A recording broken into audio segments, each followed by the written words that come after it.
Assalamualaikum warahmatullahi wabarakatuh. Kita masuk ke materi terakhir ya di perkuliahan kita di semester ini gitu ya.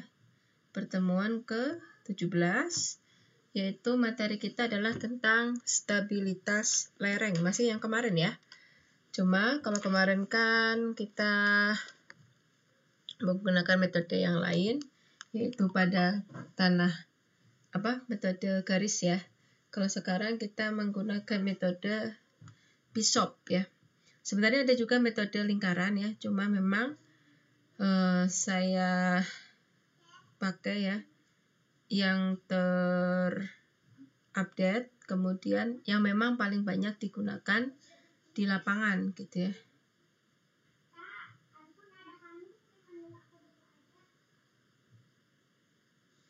Seperti itu.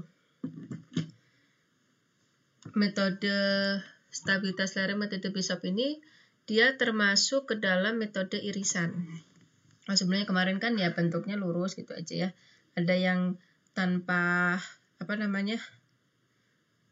batasan ketinggiannya, kemudian yang materi kedua kan ada batasannya ketinggiannya. Hanya saja dia menggunakan Kuhlmann ya kemarin materinya. Teorinya, sekarang kita teorinya Bishop ya. Bishop ini sebenarnya adalah bagian dari metode irisan. Nah, metode irisan ini sebenarnya ada dua macam, yaitu irisan yang biasa atau sederhana, kemudian yang kedua ini adalah metode irisan Bishop gitu ya.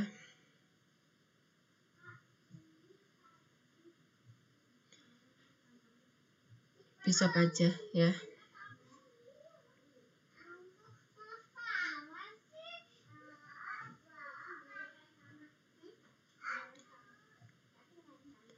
Nah, untuk hari ini kita fokusnya ke Bishop saja karena memang Bishop ini yang paling banyak digunakan ya.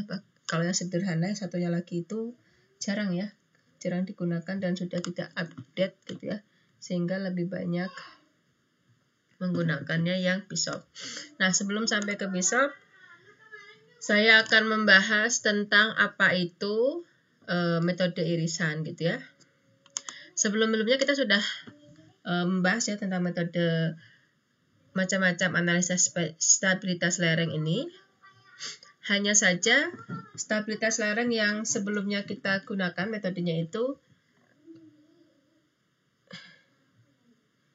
hanyalah untuk tanah-tanah yang homogen ya. Hanya untuk tanah-tanah yang homogen. Sedangkan untuk tanah yang tidak homogen itu artinya dalam satu lapisan tanah itu bisa bermacam-macam berat volumenya, kohesinya bisa bermacam-macam, ya kan, dalam satu lapisan tanah ya. Berarti lapisan pertama kohesinya A, kedua kohesinya B gitu ya. Seperti itu.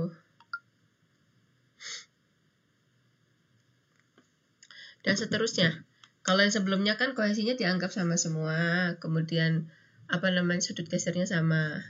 Dan apabila ada rembesan, maka metode yang sebelumnya kurang cocok dan yang lebih cocok adalah menggunakan metode irisan atau method of slice ya.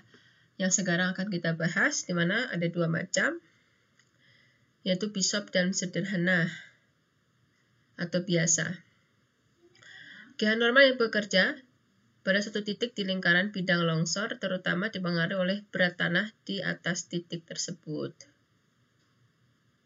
Nah, metode irisan ini namanya juga irisan, maka kita membagi-bagi ya tanah itu menjadi beberapa irisan.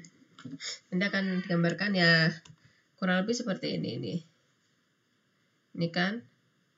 Nah, jadi beberapa irisan ya. Apa ini? Kenapa? Ini belum bisa lurus deh. Ininya lurus gini ya, irisan-irisan. Jadi intinya kita ada, misalkan ada ini. Ya, ini contoh irisan. Kayak kemarin yang materi kuliah hidrologi ya, menjadi beberapa bias ya, kalau kita sebut juga sebagai bias. Nah, ini sama juga di metode ini kita juga sama.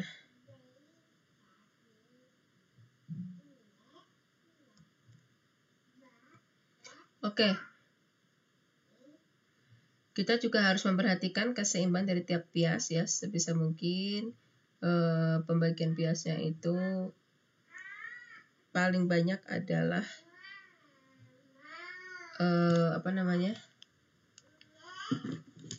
kondisinya seimbang, hampir sama gitu ya. Nah, ini adalah contoh metode irisan.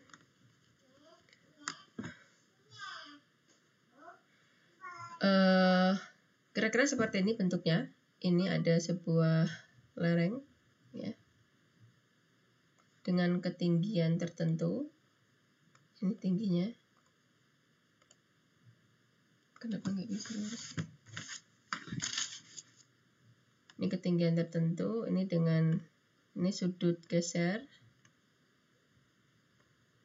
Ini ya maksudnya yang ini. Sudut geser. Kemudian ini adalah sudut kemiringan lerengnya itu yang ini. Nah, kelihatan ya.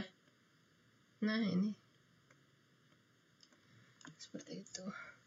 Maka dari sudut ini kan kita bisa tarik ya. Nah, kita buat sudutnya 30 derajat. Kita tarik ini caranya. Set. Berarti Anda di materi ini nanti harus punya busur ya, harus ada busur nanti untuk ukur sudut-sudutnya juga.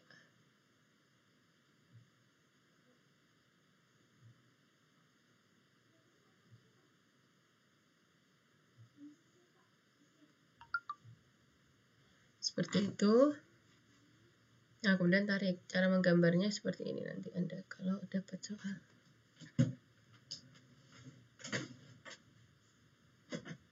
Nah, kemudian kita ini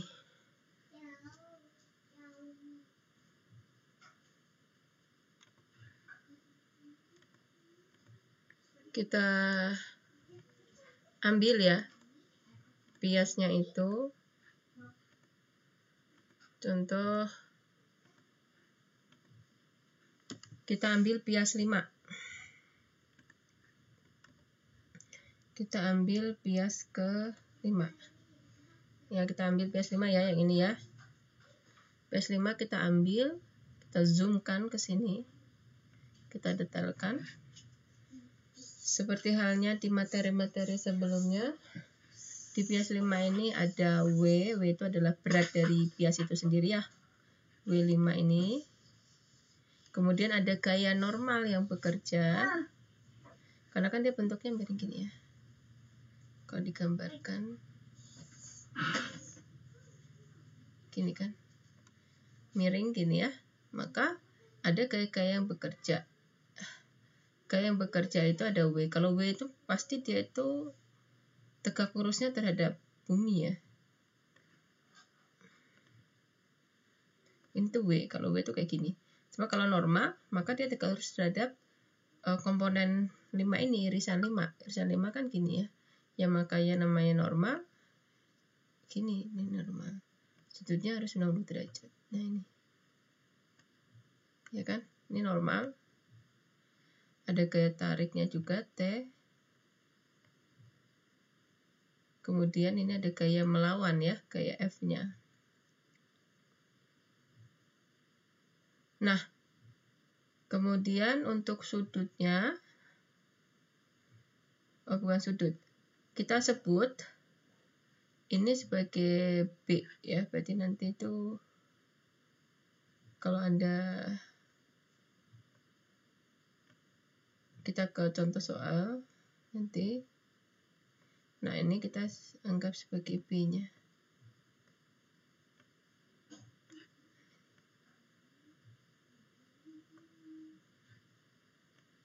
Ini adalah B. Sehingga di sini yang namanya sudut adalah NAI per B. Meskipun nanti di soal diketahui ya, sudut ininya. Oh maaf, ini tegangan maksudnya. Tegangan adalah N dibagi B, normalnya ya, dibagi dengan lebarnya. Kemudian NAI ya berarti tinggal dipindah ruas ya. Tegangan dikalikan dengan B. Anda minimal tahu ya B itu yang mana. Berarti kalau di sini, kalau kita lihat bias yang di sini, B itu ya ini B.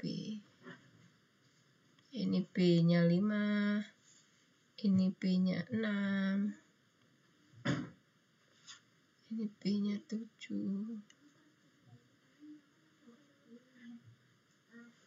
ini B4, ini B3,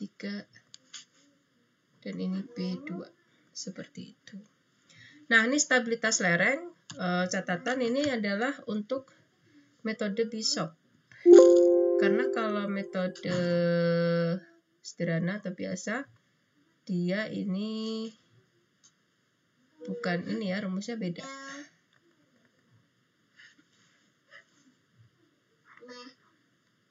Ini untuk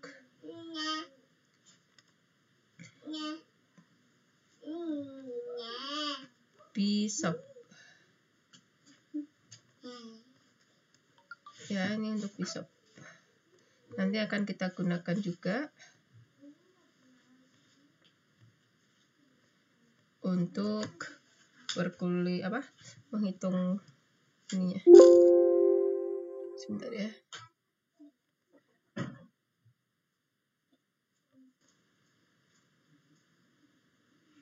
Oke, selanjutnya seperti ini ya. Ini rumusnya. Bahwasanya Fs itu rumusnya adalah N sigma ya. Artinya itu kita menjumlahkan dari beberapa irisan. Kita menjumlahkan dari beberapa irisan.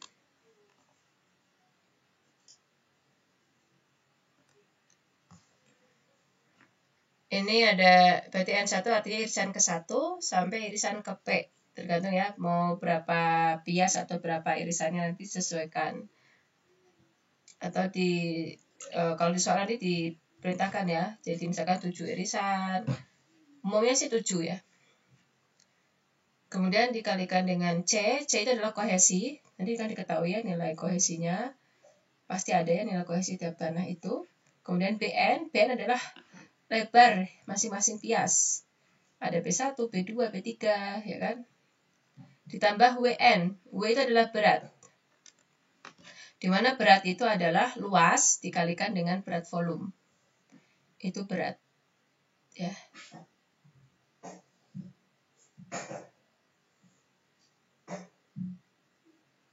Kemudian kalikan dengan tan dari sudut gesernya. Sudut gesernya ini. Hati-hati jangan kebalik ya. Kan ada yang bentuknya gini. Ada yang bentuknya gini. Kalau ini sudut geser, letaknya di atas sini. Letaknya di sini, sudut geser. Kalau ini adalah sudut kemiringan dari lerengnya. Letaknya di sini. Ya. Kali 1 per M alpha N. Dimana M alpha N ini adalah ini ya. Rumusnya yang bawah.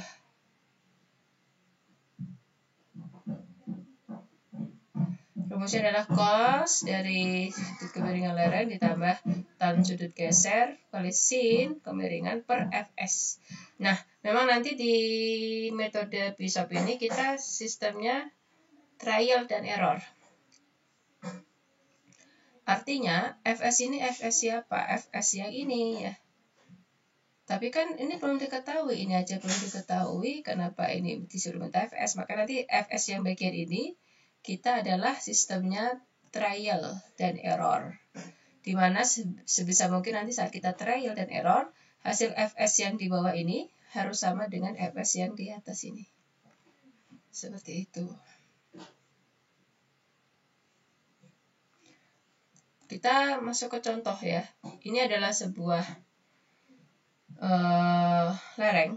nanti Anda pas ujian atau saya beri soal ini pun Anda harus menggambarkannya skematis. Kalau di sini misalkan ukurannya 14 meter, maka Anda gambar misalkan di buku yang 14 cm ya. Atau apapun itu berapa ukurannya, yang penting dia harus skematis. Harus konsisten, mau menggunakan skala berapapun. Ya. Nah, ini 14 meter. Cara gambarnya gimana kalau ada soal seperti ini? Data diketahui misalnya adalah tingginya 14 meter, sudutnya diketahui 30 derajat. Berarti cara menggambarkannya adalah Anda bikin garis gini ya, lurus bawah. Kemudian Anda buat tingginya. Misalkan di sini. Sini boleh tinggi dulu ya, buat tinggi 14 meter. Dari sini ya, ini 14. Kemudian Anda tarik garis juga. Kemudian Anda menggunakan busur, Anda bikin sudut sebesar 30 derajat. Di sini. Ini kan bisa diukur ya. Nah, nanti kan ketarik sini. Set. Nah, di bagiannya akan berpotong. Nah, disinilah nanti akan terpotong. Dan terbentuklah lereng ini.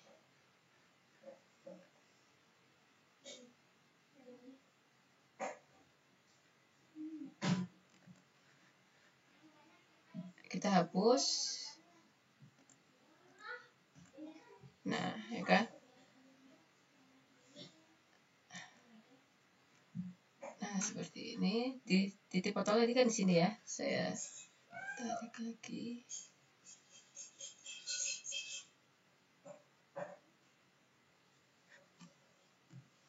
Sebentar.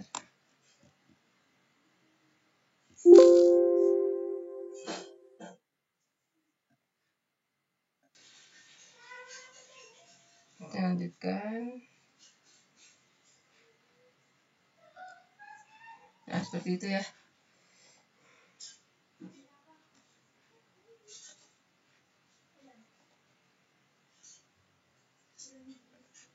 Ini tarik ini. Set. Nah, ini gambarnya gitu ya Anda ya. Kemudian diketahui nih, tinggi ke sininya 5 meter. Jadi soal diketahui ya, tingginya 5 meter. Kemudian Anda bikin tinggi segini 5 meter. Kemudian Anda tarik panjangnya sini 18 meter. 18 meter. Jadi Anda kemudian tarik ininya. Set.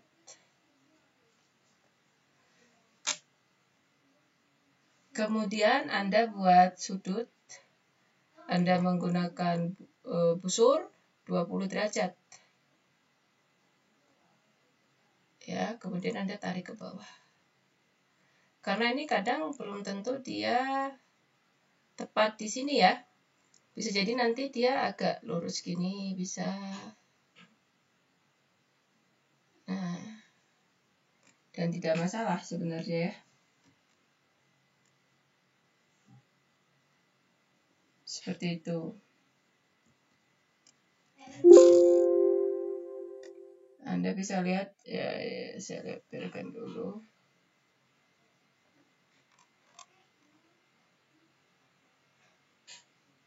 Nah, terkadang belum tentu dia langsung tepat di titik ini, contoh.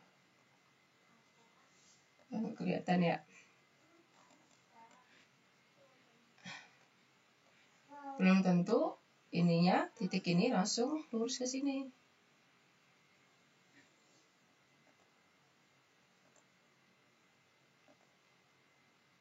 Ini. Nah, ini belum tentu langsung gini ya. Berarti sesuaikan dengan sudutnya. Bisa jadi ya seperti ini contohnya tadi. Kalau dia 20 derajat, ya apa namanya? Berarti sesuaikan dengan sudut geser diketahui. Jadi tidak selalu di situ. Ya penting ini dulu. tinggiannya yang penting juga ya. Bisa juga ini ya. Ini dulu yang penting. Nah, kemudian tarik. Misalkan di sini 20 derajat. Bisa juga. Cuma nanti tetap dalam menentukan bias ya sampai ujung sini ya. Taringnya sini. Nah, ini adalah sudut gesernya. 20 derajat.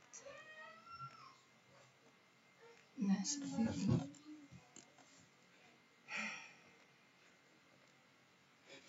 Oke, itu yang pertama.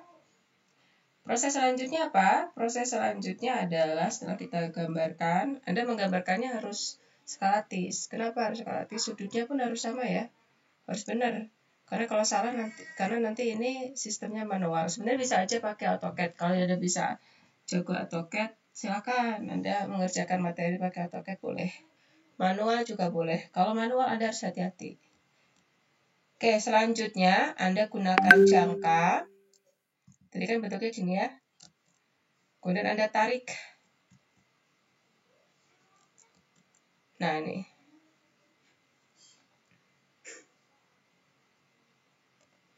Anda tarik, tadi kan dia garisnya ke sini. Tepat di sini. 20 derajatnya ya. Anda pakai jangka.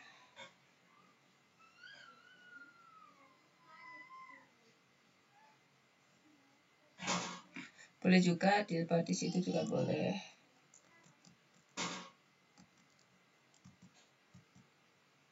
Nah, berarti kalau di sini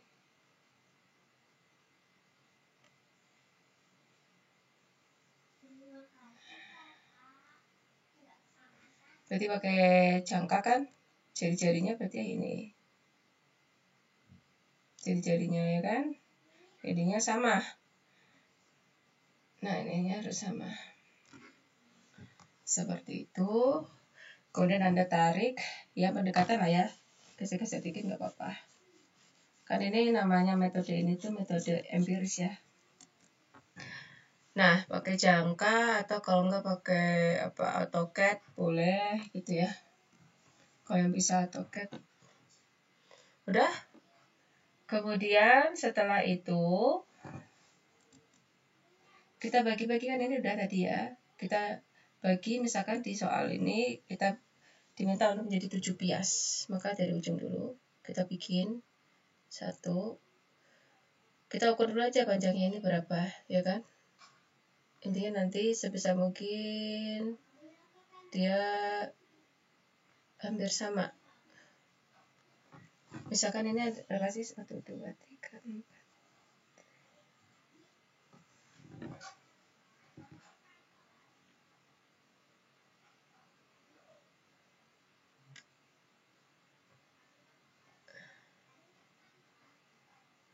Nah, seperti itu. Untuk ininya sebentar saya ya bagi jadi 7 bias, sebisa mungkin lebarnya sama. Jadi Anda ukur dulu aja ya. Yang ini di ujung, sisanya nanti ini dibagi jadi berapa? 5.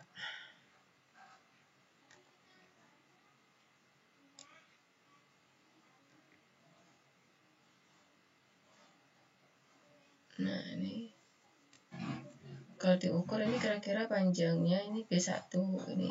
Oh, bukan ya, belum. Nih lebarnya sebisa mungkin sama ya. Sebisa mungkin sama, ini beda dikit. Oke, seperti itu. Kemudian kita kasih nomor ya.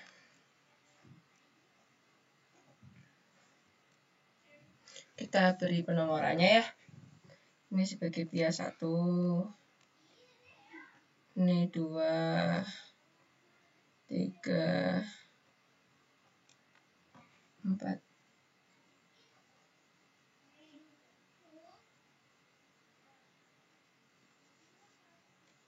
Ini 5.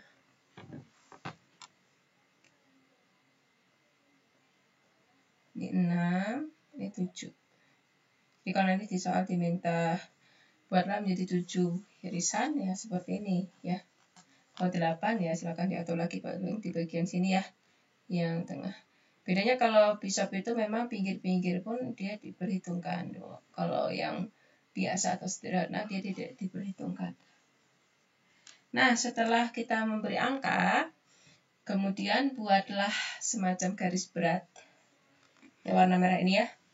Garis berat itu letaknya kira-kira di tengah-tengah dari ini. Bias-bias ini. Di tengah-tengahnya. Kita buat lurus ya. Kalau gampangnya ya bagi 2 lah ya. Ini kan panjangnya berapa, bagi 2, tengah-tengahnya di sini kan. Tarik. Sampai memotong ini tadi. Tarik lagi. Tarik lagi. Semuanya ditarik di tengah-tengah sumbu beratnya ya. Nah, silakan ditarik ya. Setelah ditarik mengenai sumbu berat, selanjutnya adalah kita ambil dari pusat di sini tadi, di sudut gesernya kita tarik, dia mengenai garis warna merah ini, garis merah yang mengenai lengkungan dari tadi, dari lereng ini, kan tepatnya di sini tuh, ya kan? Nah, Anda tarik ke situ. Nah, pakai penggaris set. Ini juga sama, tepat di sini, kita tarik. Nah. Kemudian ini juga sama.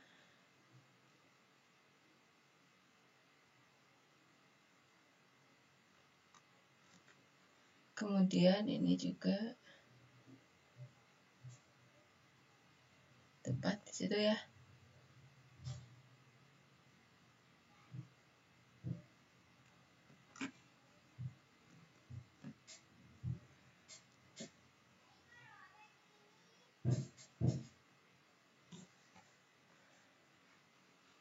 Kemudian tarik lagi.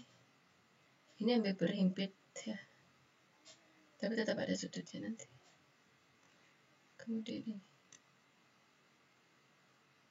Tarik ke penggaris lah ya, kalau yang manual ya pakai penggaris. Oke, setelah itu kita lanjutkan menghitung sudut. Ini seperti sudut alfanya ya, cuma alfa per bias kita sebut sebagai alfa 1. Ini alfa 2. Ini alfa 3. Alfa 4 dan seterusnya. Cara mengukurnya gimana? Ini kan ada titik potong ya. Anda lagi-lagi pakai busur ya. Oh, setelah pakai busur ketemu nih sudut pertemuan ya antara sumbu beratnya dengan garis tariknya itu adalah sebesar kira-kira 70 derajat.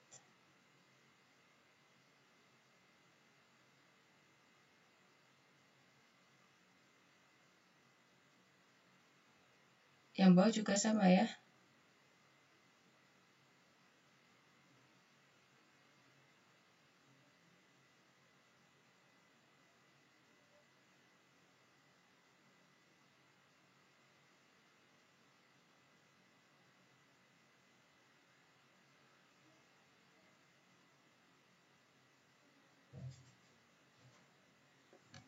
Nah, seperti itu. Sudutnya ini 54 ekor ya. Pakai busur. Ada juga di situ di gambar Anda, di gambar 24 12. Ini kira-kira 1. Ini 8 derajat. Gitu ya.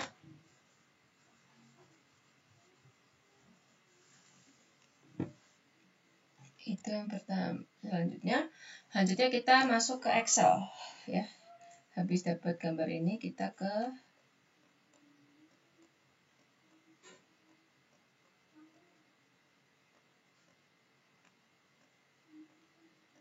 Excel. Kita masuk ke Excel. Nah, di sini jadi catatan juga untuk semuanya.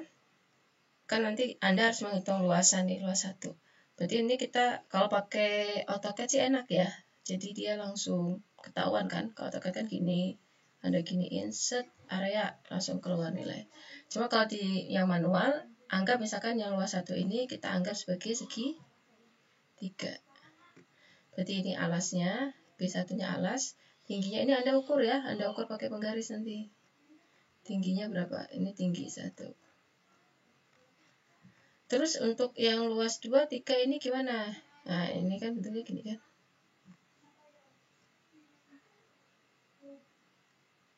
Kalau kita keluarkan.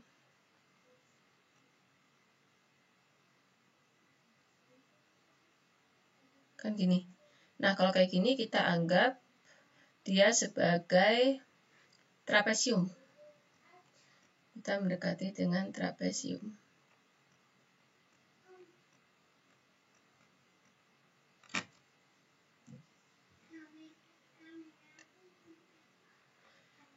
Ya, untuk trapesium berarti trapesium luasnya apa? Ini misalkan kita anggap sebagai A ditambah B.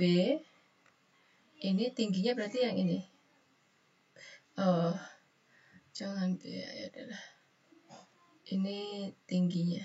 Atau kita sebut B ya. Artinya apa? Atas. Berarti di sini Anda atau tinggi 1 ya. Udah ini ganti aja ya.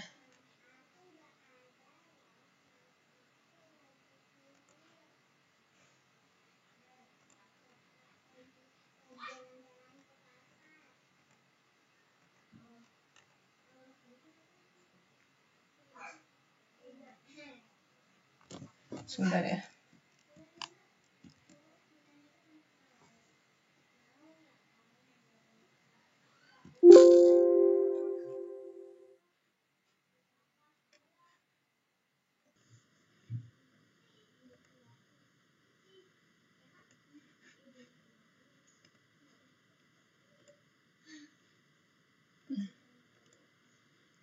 Maaf.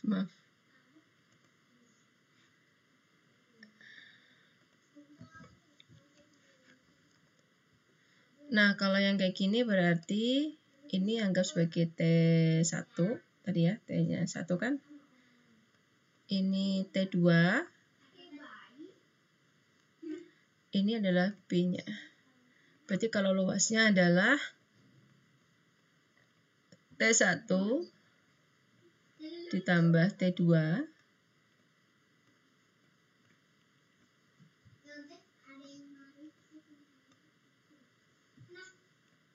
dibagi 2, berarti bagi 2 dulu ya, dikalikan dengan B. Nah, ini adalah untuk luas trapesiumnya. Berarti kalau trapesium di sini T2 ditambah T3 dibagi 2 kalikan dengan B3, ini B-nya. Itu ya. Dan seterusnya. Kalau yang untuk ketujuh ini kan karena di pinggir, maka dia bentuknya sama seperti di 1. Berarti kita anggap dia segitiga. Seperti itu ya. Gitu cara ngitungnya ya. Baru nanti dikalikan dengan berat volume tanahnya. Dikalikan dengan berat volume tanah, baru nanti ketemu berat dari tanah. Seperti itu. Kira-kira nanti seperti ini Excel-nya. Kita gunakan rumus. Nah, ini ada. Nah, ini kan kalau di sini ada WN langsung, nanti saya akan terangkan ya. Dari mana ininya. Prosesnya kan dari luas dulu kalikan berat volume. Cara mencari luasnya ini saya ulangi lagi. Berarti kalau segitiga adalah setengah kali alas kali tinggi. Ya.